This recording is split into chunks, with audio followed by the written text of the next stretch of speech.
João Bunyan, O Sonhador Imortal, 1628-1688. Caminhando pelo deserto deste mundo, parei num sítio onde havia uma caverna, a prisão de Bedford. Ali, deitei-me para descansar. Em breve adormeci e tive um sonho. Vi um homem coberto de andrajos, de pé, e com as costas voltadas para sua habitação, tendo sobre os ombros uma pesada carga e nas mãos um livro. Faz 3 séculos que João Bunyan assim iniciou o seu livro O Peregrino. Os que conhecem as suas obras literárias podem testificar de que ele é, de fato, o sonhador imortal. Estando ele morto, ainda fala. Contudo, enquanto miríades de crentes conhecem o peregrino, poucos conhecem a história da vida de oração desse valente pregador. Bunyan, na sua obra Graça Abundante ao Principal dos Pecadores, nos informa que seus pais, apesar de viverem em extrema pobreza, conseguiram ensiná-lo a ler e escrever. Ele mesmo intitulou-se o Principal dos Pecadores. Outros atestam que, mesmo em sua impiedade, jamais foi beberrão ou imoral. Contudo, casou-se com uma moça de família, cujos membros eram crentes fervorosos. Bunyan era funileiro e, como acontecia com todos os funileiros, era paupérrimo.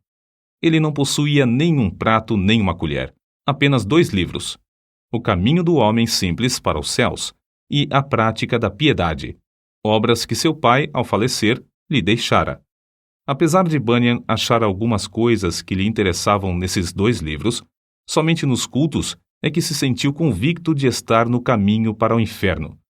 Descobre-se nos seguintes trechos, transcritos de Graça Abundante ao Principal dos Pecadores, como ele lutava em oração no tempo da sua conversão.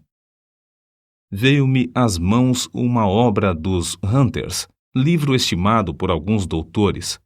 Não sabendo julgar os méritos dessas doutrinas, dediquei-me a orar desta maneira: Ó Senhor, não sei julgar entre o erro e a verdade. Senhor, não me abandones por aceitar ou rejeitar essa doutrina cegamente. Se ela for de ti, não me deixes desprezá-la. Se for do diabo, não me deixes abraçá-la. Louvado seja Deus! Ele que me dirigiu a clamar, desconfiando da minha própria sabedoria, ele mesmo me guarda do erro dos Hunters. A Bíblia já era para mim muito preciosa nesse tempo. Enquanto me sentia condenado às penas eternas, admirei-me de como o próximo se esforçava para ganhar bens terrestres, como se esperasse viver aqui eternamente. Se eu pudesse ter a certeza da salvação da minha alma, como me sentiria rico, mesmo que não tivesse mais para comer a não ser feijão. Busquei ao Senhor orando e chorando, e do fundo da alma clamei: Ó Senhor, mostra-me, eu te rogo, que me amas com amor eterno. Logo que clamei, voltaram para mim as palavras, como um eco: Eu te amo com amor eterno. Deitei-me para dormir em paz, e ao acordar, no dia seguinte, a mesma paz permanecia na minha alma. O Senhor me assegurou: Amei-te enquanto vivias no pecado. Amei-te antes, amo-te depois e amar-te-ei por todo sempre. Certa manhã, enquanto tremia na oração, porque pensava que não houvesse palavra de Deus para me sossegar, ele me deu esta frase: A minha graça te basta. O meu entendimento foi tão iluminado como se o Senhor Jesus olhasse dos céus para mim, pelo telhado da casa, e me dirigisse essas palavras. Voltei para casa chorando, transbordando de gozo e humilhado até o pó.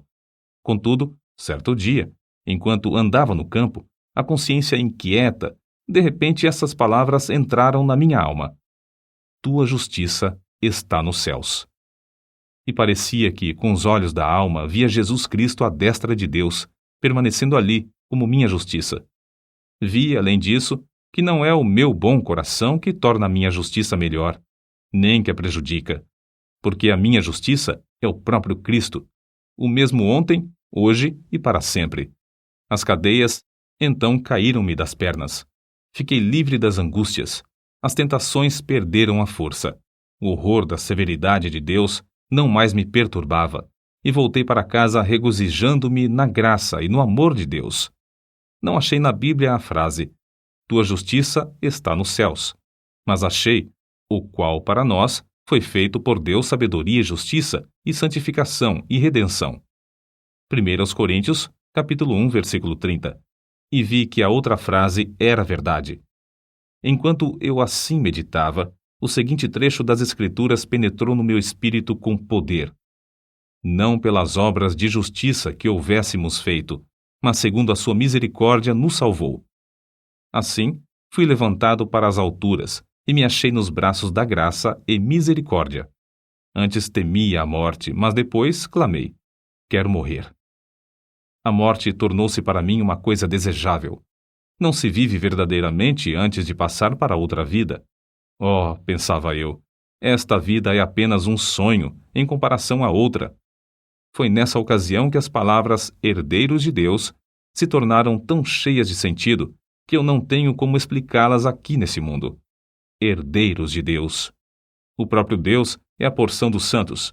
Isso vi e disso me admirei, contudo, não posso contar o que vi. Cristo era um Cristo precioso na minha alma.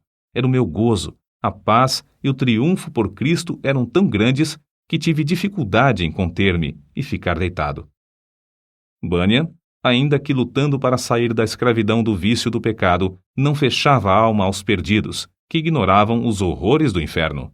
Acerca disto, ele escreveu: percebi pelas Escrituras que o Espírito Santo não quer que os homens enterrem os seus talentos e dons, mas antes que despertem esses dons. Dou graças a Deus por me haver concedido uma medida de entranhas e compaixão pela alma do próximo, e me enviou a esforçar-me grandemente para falar uma palavra que Deus pudesse usar para apoderar-se da consciência e despertá-la. Nisso, o bom Senhor respondeu ao apelo de seu servo, e o povo começou a mostrar-se comovido e angustiado de espírito ao perceber o horror do seu pecado e a necessidade de aceitar a Jesus Cristo. De coração, clamei a Deus com grande insistência que ele tornasse a palavra eficaz para a salvação da alma. De fato, disse repetidamente ao Senhor que, se o meu enforcamento perante os olhos dos ouvintes servisse para despertá-los e confirmá-los na verdade, eu aceitaria alegremente. O maior anelo em cumprir meu ministério era o de entrar nos lugares mais escuros do país. Na pregação, realmente sentia dores de parto para que nascessem filhos para Deus. Sem fruto, não ligava importância a qualquer louvor aos meus esforços. Com fruto, não me importava com qualquer oposição. Os obstáculos que Bunyan tinha de encarar eram muitos e variados. Satanás, vendo-se grandemente prejudicado pela obra desse servo de Deus, começou a levantar barreiras de todas as formas. Bunyan resistia fielmente a todas as tentações de vangloriar-se sobre o fruto de seu ministério e cair na condenação do diabo. Quando, certa vez, um dos ouvintes lhe disse que pregara um bom sermão, ele respondeu: não precisa dizer-me isso. O diabo já cochichou a mesma coisa no meu ouvido antes de sair da tribuna. Então, o inimigo das almas suscitou calúnias e boatos em todo o país, a fim de induzi-lo a abandonar seu ministério. Chamavam-no de feiticeiro, jesuíta, cangaceiro, e afirmavam que vivia amancebado, que tinha 2 esposas e que os seus filhos eram ilegítimos. Quando o maligno falhou em todos esses planos de desviar Bunyan do seu ministério glorioso, seus opositores denunciaram-no por não observar os regulamentos dos cultos da igreja oficial. As autoridades civis o sentenciaram à prisão perpétua, recusando terminantemente a revogação da sentença, apesar de todos os esforços de seus amigos e dos rogos de sua esposa. Tinha de ficar preso até se comprometer a não mais pregar. Acerca de sua prisão, ele diz: nunca tinha sentido a presença de Deus ao meu lado em todas as ocasiões como depois de ser encerrado, fortalecendo-me tão ternamente com esta ou aquela escritura, até me fazer desejar, se fosse lícito, maiores provações para receber maiores consolações. Antes de ser preso, eu previ o que aconteceria, e 2 coisas ardiam no coração acerca de como poderia encarar a morte, se chegasse a tal ponto. Fui dirigido a orar pedindo a Deus que me fortalecesse com toda a força, segundo o poder da sua glória, em toda a fortaleza e longanimidade, dando com alegria graças ao Pai. Quase nunca orei durante o ano que precedeu minha prisão, sem que essa escritura me entrasse na mente, e eu compreendesse que, para sofrer com toda a paciência, devia ter toda a fortaleza, especialmente para sofrer com alegria. A segunda consideração foi na passagem que diz: Mas nós temos tido dentro de nós mesmos a sentença de morte para que não confiássemos em nós mesmos, porém em Deus que ressuscita os mortos. Cheguei a ver por essa escritura que, se eu chegasse ao ponto de sofrer como devia, primeiramente tinha de sentenciar à morte todas as coisas que pertencem à nossa vida, considerando-me a mim mesmo, minha esposa, meus filhos, a saúde, os prazeres, tudo, enfim, como mortos para comigo e eu morto para com eles. Resolvi, como Paulo disse, não olhar para as coisas que se veem, mas sim para as que se não veem, porque as coisas que se veem são temporais, mas as coisas que se não veem são eternas. E compreendi que, se eu fosse prevenido apenas de ser preso, poderia, de improviso, ser chamado também para ser açoitado ou amarrado ao pelourinho. Ainda que esperasse apenas esses castigos, não suportaria o castigo de desterro. Mas a melhor maneira para passar os sofrimentos seria confiar em Deus, quanto ao mundo vindouro. Quanto a este mundo, devia considerar o sepulcro como minha morada, estender o meu leito nas trevas e dizer à corrupção: Tu és meu pai, e aos vermes: Vós sois minha mãe e minha irmã. Jó, capítulo 17, versículos 13 e 14. Contudo, apesar desse auxílio, senti-me um homem cercado de fraquezas. A separação da minha esposa e de nossos filhos aqui na prisão torna-se, às vezes, como se fosse a separação da carne e dos ossos. E isto não somente porque me lembro das tribulações e misérias que meus queridos têm de sofrer, especialmente a filhinha cega. Minha pobre filha, quão triste é a tua porção neste mundo.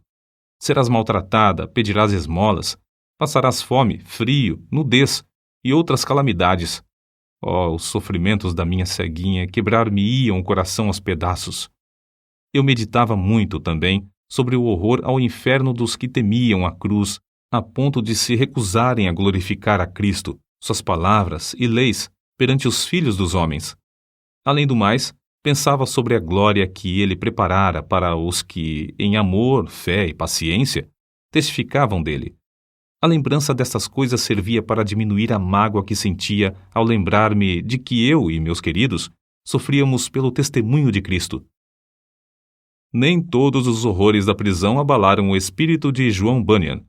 Quando lhes ofereciam a sua liberdade sob a condição de ele não pregar mais, respondia: Se eu sair hoje da prisão, pregarei amanhã, com o auxílio de Deus. Mas se alguém pensar que, afinal de contas, João Bunyan era apenas um fanático, deve ler e meditar sobre as obras que nos deixou. Graça abundante ao principal dos pecadores, chamado ao ministério, o peregrino, a peregrina, a conduta do crente, a glória do templo, o pecador de Jerusalém é salvo, as guerras da famosa cidade de alma humana, a vida e a morte de homem mau, o sermão do monte, a figueira infrutífera, discursos sobre oração, o viajante celestial, gemidos de uma alma no inferno, a justificação é imputada, entre outros. Passou mais de 12 anos encarcerado. É fácil dizer que foram 12 longos anos, mas é difícil conceber o que isso significa. Passou mais da quinta parte da sua vida na prisão, na idade de maior energia.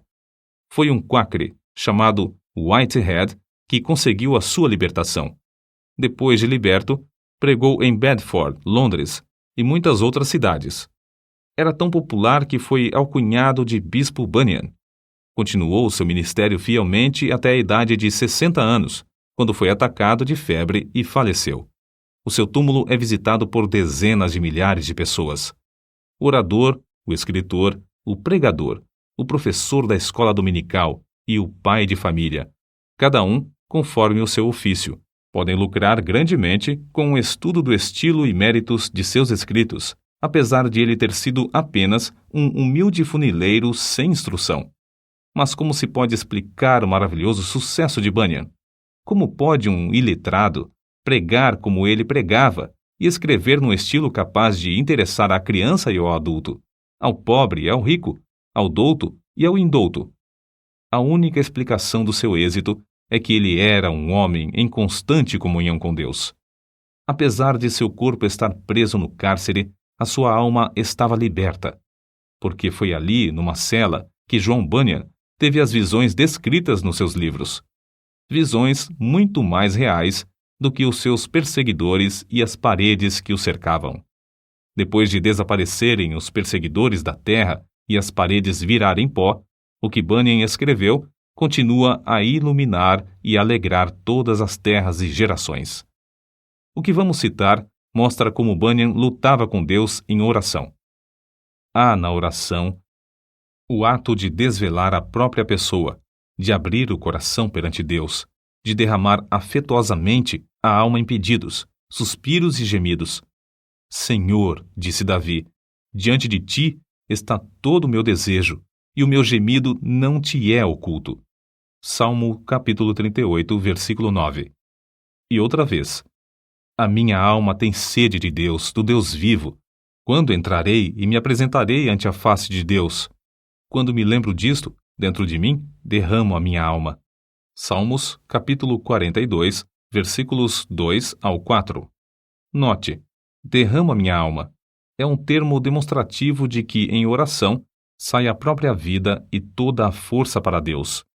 Em outra ocasião, escreveu: as melhores orações consistem, às vezes, mais em gemidos do que em palavras, e estas palavras não são mais que a mera representação do coração, vida e espírito de tais orações. Como ele insistia e importunava em oração a Deus, fica claro no trecho seguinte: eu te digo, continua a bater, chorar, gemer e prantear. Se ele se não levantar para te dar porque és teu amigo, ao menos por causa da tua importunação, levantar-se-á para dar-te tudo o que precisares.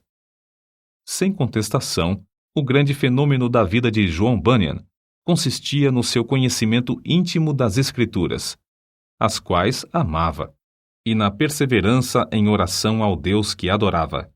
Se alguém duvidar de que Bunyan seguia a vontade de Deus nos 12 longos anos que passou na prisão de Bedford, deve lembrar-se de que esse servo de Cristo, ao escrever O Peregrino, atrás das grades, pregou um sermão que já dura quase 3 séculos e que hoje é lido em 140 línguas.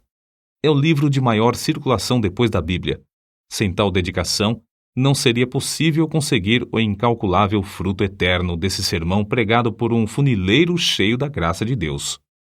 Nota: Quakre, forma aportuguesada de Quakers, como eram mais conhecidos os membros da Sociedade dos Amigos, nome de uma comunidade de cristãos protestantes surgida no século XVII. No início, eram seguidores de um pregador leigo, o inglês George Fox, que, em 1647, começou a pregar a doutrina de Cristo dentro. Todas as pessoas podem sentir a palavra de Deus em suas almas, caso se esforcem para ouvi-la. Interpretavam literalmente as palavras de Jesus Cristo nas Escrituras. Eram contra prestar juramentos e contra a guerra. Destacavam-se sempre pela solidariedade. Em 1947, os comitês britânico e americano de socorro Quaker Internacional receberam o Prêmio Nobel da Paz. Enciclopédia em Carta.